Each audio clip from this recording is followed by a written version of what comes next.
Komunitas Rumah Sahabat ini bersifat perkumpulan atau organisasi non-pemerintah atau organisasi independen. Jadi kita tidak terkait dengan organisasi atau yayasan manapun. Dalam hal ini belum ada kerjasama dengan lembaga-lembaga lain.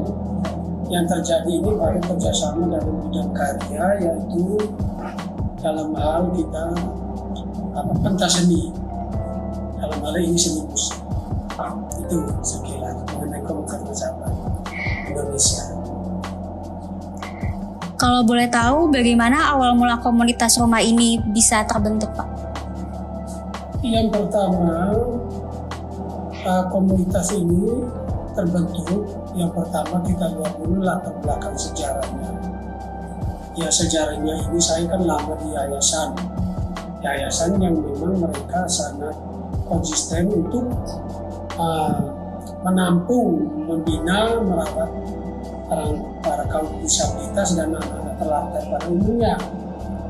Namun di yayasan ini saya melihat kurang begitu memaksimalkan yang namanya potensi khusus atau minat bakat itu. Akhirnya saya mulai dari 2007 saya memutuskan untuk keluar dari yayasan itu. Kemudian pertama-tama kita rintis dulu Sanggar Sahabat Anak yang di Panduran Gang 4. Itu sifatnya masih pendampingan dan bimbingan pelajar untuk anak-anak SD, SMP, dan SMA. Setelah itu mulai ada yang bertelepon, mantan-mantan murid saya yang SMP dari yayasan itu dan juga teman-teman yang lain tahu keberadaan saya, mulai telepon saya untuk bergabung. Di tempatnya itu tahun 2010. Tahun 2010 waktu itu mulai dengan anak-anak jalanan. Tapi startnya mulai dari SSA ini. Setelah itu tahun 2009 kita keluar dari SSA, coba mendirikan semacam rumah singgah. Waktu itu namanya Rumah Singgah Sahabat Anak. Tetapi diprotes sama pihak SSA karena namanya kok mirip-mirip. Akhirnya tahun 2010 saya dengan beberapa teman yang biasa punya kecenderungan di jalan atau biasa dikatakan anak-anak jalanan yang ngamen itu, terus yang namanya Robi, kalau nanti teman-teman lihat di YouTube kita yang nyanyi lagu Jawa itu, terus sama Kristo, mereka dua ikut bersama saya mulai, ternyata mereka punya lagu. Setelah itu kita mulai latihan. Ada juga sih dari kelompok lain yang coba merangkul tetapi tidak sesuai dengan maksud mereka. Mereka kepingin rekaman. Tapi akhirnya bersama saya berjalan. Mulailah 2011 kita mulai mengumpulkan alat. Itu teman-teman disabilitas mulai bergabung. 1, 2 mulai masuk. Setelah itu 2012 alatnya sudah rampung. 2013 kami mulai masuk studio rekaman dan kita rekam itu lagu-lagu Jawa yang mainnya itu gabung. Jadi ada teman-teman disabilitas dan juga anak-anak jalanan yang punya karya itu. Setelah itu kan beberapa juga dimasuk ke RRI. Terus ada beberapa TV swasta yang datang meliput kita. Akhirnya berkembang. Itu sejarahnya. Terus ya latar belakang dari komunitas ini kan pertama karena berdasarkan karena keprihatinan yang paling mendasar, yaitu diskriminasi. Masih memandang bahwa teman-teman disabilitas itu masih disetarakan sebagai orang sakit. Padahal kan tidak semua teman-teman disabilitas itu orang sakit. Dan diskriminasi juga terhadap yang anak-anak yang punya kecenderungan di jalan, yang tidak bisa bersekolah seperti teman-teman ini, sampai dapat di tempat yang pantas lah. Akan tetapi yang membelatar belakang ini adalah bagaimana mereka bisa survive di dalam kehidupan, supaya jangan merasa kalah. Makanya yang pertama kita bina adalah kewirausahaan, kemandirian. Maka kita lebih menitik beratkan pada ini minat bakat. Yang basic utama wirausaha, mereka harus bisa cari uang. Seperti itu. Sampai rekaman pun itu bukan kena ada bantuan dari mana-mana. Kita independen sambil membeli alat yang sekarang biasa kita pakai. Seperti itu latar belakangnya. Tapi khususnya untuk komunitas Rumah Sahabat ini bergerak di bidang musik ya Pak? Iya benar. Yang menonjol dan kena ketekunan itu bidang musik. Bidang musik yang memang sudah selain masuk dapur rekaman dan sekarang sudah digital, kita masuk di ini di Spotify.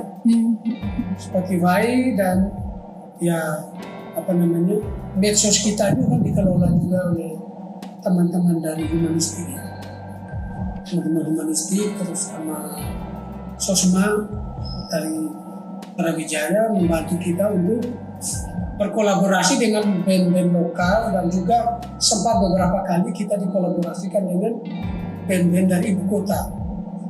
Ya Gigi kemarin kita sempat berkolaborasi sama apalagi reality club. Nah itu kita berkolaborasi. Jadi dalam hal ini memang kita benar-benar bahwa kecacatan itu kan bukan halangan untuk berkarya ya, bukan halangan untuk orang berkarya untuk mengekspresikan sesuatu. Karena sebenarnya ya pada prinsipnya kita semua cacat. Kecacatan kita apa yang paling menjadi saya paling umum adalah ketidakmampuan untuk melihat kemampuan diri orang lain dan bahkan diri sendiri. Ada bahasa Inggrisnya yang ditulis sama teman-teman itu nggak tahu saya. Disabilitas apa gitu. Nah seperti itu. Kalau boleh tahu Pak, kenapa memilih nama Rumah Sahabat? Kenapa memilih nama komunitas Rumah Sahabat? Ya pertama itu di latar belakang sejarahnya itu mulai dari tahun 98 waktu Soeharto turun. Setelah itu kan terjadi kerusuhan di mana-mana, dan juga di Maluku tahun 2000 itu sampai lepasnya Timur dari Indonesia. Jadi seolah-olah itu kan dasar negara kita namanya Pancasila itu sepertinya sudah tidak punya taji lagi, tidak sakti lagi, sehingga kok begitu gampang ya sesama anak bangsa bisa berkelahi karena masalah itu, berdarah-darah, korban nyawa. Dan kita langsung di lapangan untuk menolong para korban itu. Itu yang mulai dari 98 tahun 2000 ya kita ini menjadi saksi, sekaligus kita juga terjun langsung di lapangan menolong para korban yang traumatik itu, yang lari, kadang-kadang ada yang tidak berpakaian, ada yang setengah telanjang, lari untuk menyelamatkan diri hanya karena korban kerusuhan berbau sara itu. Nah setelah itu kita mulai memikirkan ini bagaimana supaya generasi-generasi kita lebih lanjut itu semakin lebih mencintai tanah airnya, lebih mencintai dasar negaranya. Dalam hal ini rasa nasionalisme, maka munculnya namanya Komunitas Masyarakat Indonesia, bahwa rumah itu harus berdasarkan terhadap cinta. Cinta itu ya pertama-tama kita harus cinta akan perbedaan sesuai dengan Pancasila itu, Bhinneka Tunggal Ika, seperti itu. Makanya simbol kita itu ya memang cinta. Ya tidak bisa kita membangun segala sesuatu itu di luar dari cinta. Kalau kita mulai menanamkan kebencian itu kan bom waktu yang sewaktu-waktu akan meledak dan memporak-porandakan kita sendiri. Seperti yang kita lihat terjadi di negara-negara lain. Karena dibangun berdasarkan atas kebencian bukan karena cinta. Jadi nenek moyang kita, pendahulu kita sudah benar. Karena cinta Pancasila dan dasar itu lahir. Jadi dasar negara kita, dasar kami pemerintah ya kembali pada dasar negara dan undang-undang negara. Berdasarkan Pancasila dan Undang-Undang Dasar 1945. Ya mudah-mudahan pemerintah dengar ini, bahwa ini kreativitas kami sebagai anak-anak bangsa yang peduli akan negara ini, supaya generasi-generasi berikutnya supaya jangan sampai mabuk dengan mabuk yang lain-lain. Lebih baik kita mabuk dengan negara kita sendiri, lebih baik kita cinta dengan dasar negara kita sendiri, supaya jangan mudah dibohongi. dengan paham-paham palsu dan luar yang masuk. Ya bagi saya lebih baik kita menciptakan surga kita sendiri yang nyata lah daripada surga halu. Jadi sakit jiwa semua nanti. Seperti itu. Nah, itu kenapa ini menjadi nama organisasi menjadi komunitas masyarakat Indonesia. Kita harus tahu bahwa kita orang Indonesia. Kita boleh beragama saja, apa saja. Boleh Muslim, boleh Kristen, boleh Hindu, Buddha, Konghucu, terserah. Tapi Muslim yang Indonesia. Kristen, baik Katolik maupun Protestan. Katolik atau Protestan yang Indonesia. Bukan ke Italia atau ke Jerman. Tidak. Gen kita gen Nusantara, Indonesia. Pertahankan itu. Mau Hindu, terserah. Asal jangan ke India. Seperti itu. Mau Konghucu, terserah. Asal jangan ke Cina. Kita orang Indonesia. Kita punya Pancasila. Jiwa Pancasila nomor 1 di dalam darah kita sebagai orang Indonesia. Begitu. Terima kasih. Baik Pak, oke. Mungkin aku lanjutkan ke pertanyaan lain ya Pak. Ya. Untuk komunitas Rumah Sahabat ini kan punya moto, yaitu disabilities is the inability to see ability. Boleh dijelasin kenapa punya moto seperti itu ya Pak? Ya moto itu kan berangkat daripada perenungan bahwa seringkali itu kita memandang orang lain kan bukan dari kelebihannya tetapi dari kekurangan. Itu udah cacat loh. Karena kita tidak mampu melihat hal yang positif. Nah, baik dalam diri sendiri maupun dalam diri orang lain. Ya itu sudah merupakan yang fundamental. Kita sebenarnya sama-sama orang cacat kok. Kenapa harus tersambung dengan yang fisik, yang kelihatan, yang tidak kelihatan banyak. Itulah muncul itu. Yang sama teman-teman dari yang kemarin via itu di Inggris kan apa-apa. Oke. Untuk selama Pak Achilles membangun komunitas Rumah Sahabat ini pastinya ada tantangan ya Pak. Dan kalau boleh tahu tantangannya tuh apa aja sih dan juga gimana cara komunitas ini bisa bekerja sama untuk mengatasi tantangan tersebut Pak? Tantangan yang paling pertama itu dari dalam diri dulu, yaitu dari dalam diri anggota kita yang memang disabilitas ya. Yang pertama kan kita memberi support, cari nilai diri dulu supaya bagaimana mereka harus bisa tahan dengan situasi itu. Dan yang kedua adalah masyarakat sekitar. Kita harus jujur, ya bahkan keluarga pun belum 100% bisa menerima kedisabilitasannya secara fisik ya. Mungkin anggota tubuhnya kurang ya. Itu masih merasa aduh anak saya kok begini atau keluarga saya ada begini. Jadi semacam ada stigmata negatif ya. Ya itu kena cara pandang kita. Ya toh? Iya. Bahwa kesempurnaan secara fisik itu tidak menjauhi sempurna. Nah ini bahasa kita yang seringkali kita memberi motivasi atau stimulus kepada anak-anak kita yang disabilitas sehingga mereka bisa memiliki kepercayaan diri. Ya fokus saja apa yang menjadi kemampuanmu, apa menjadi minatmu, apa menjadi bakatmu, itulah menjadi nilai dirimu.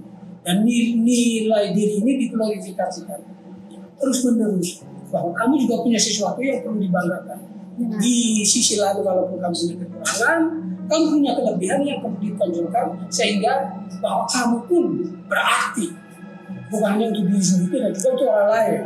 Karena orang lain pun belum tentu bisa seperti yang kamu bisa. Benar. Iya, benar. Kalau boleh tahu di komunitas Rumah Sahabat ada beberapa program untuk mengembangkan keterampilan anggota gitu nggak ya Pak? Ada. Kalau boleh tahu apa aja tuh Pak? Yang paling pertama. Iya.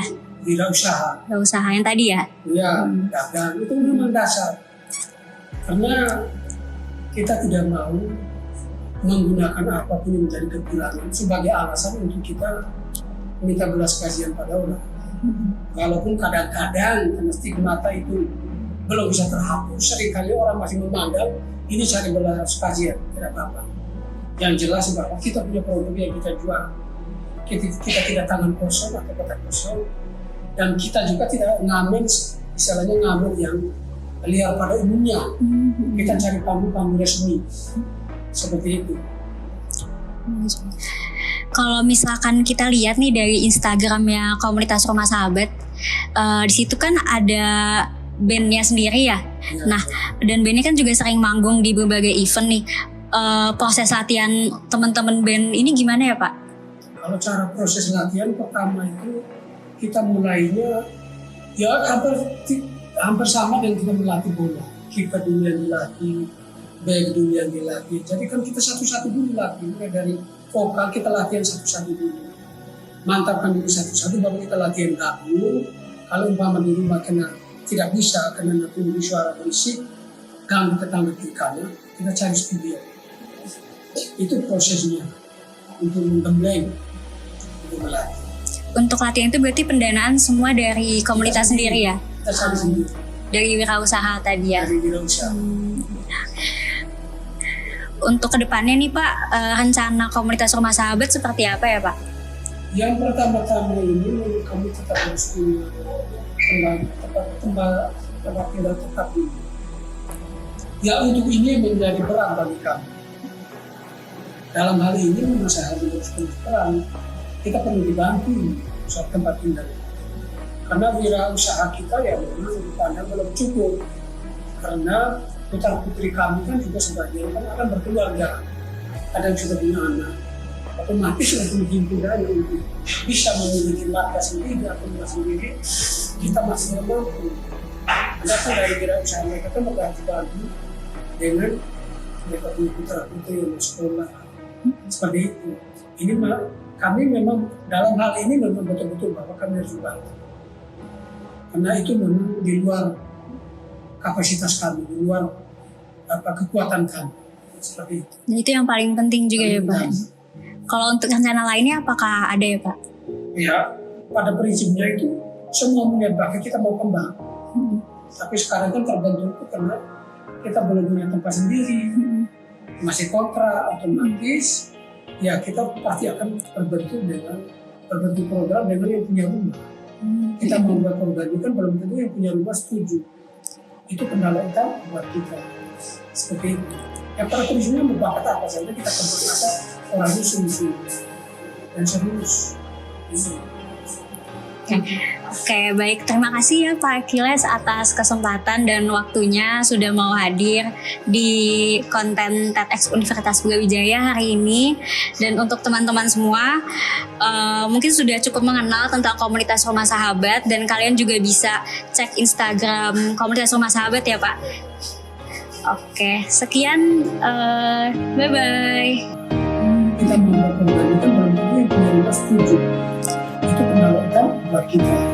Seperti itu. Yang pada prinsipnya